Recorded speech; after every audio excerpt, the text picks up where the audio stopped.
بسم الله الرحمن الرحيم. ويل للمطففين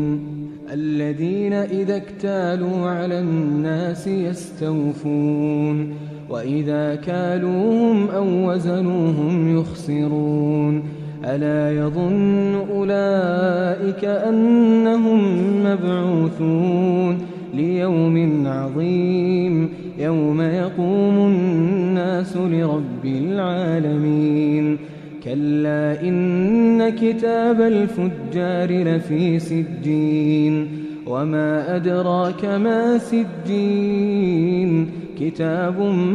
مرقوم ويل يومئذ للمكذبين الذين يكذبون بيوم الدين وما يكذب به إلا كل معتد أثيم إذا تتلى عليه آياتنا قال أساطير الأولين كلا بران على قلوبهم ما كانوا يكسبون كلا إنهم عن ربهم يومئذ لمحجوبون ثم إنهم لصال الجحيم ثم يقال هذا الذي كنتم به تكذبون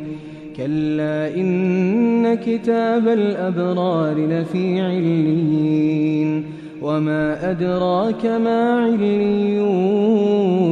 كتاب مرقوم يشهده المقربون إن الأبرار لفي نعيم على الأرائك ينظرون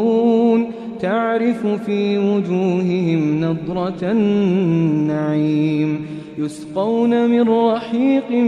مختوم ختامه مسك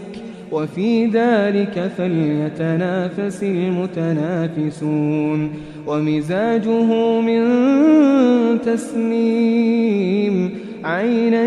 يشرب بها المقربون إن الذين أجرموا كانوا من الذين آمنوا يضحكون وإذا مروا بهم يتغامزون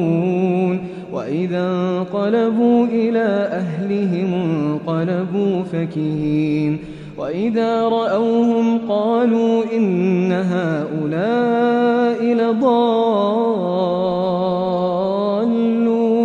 وما أرسلوا عليهم حافظين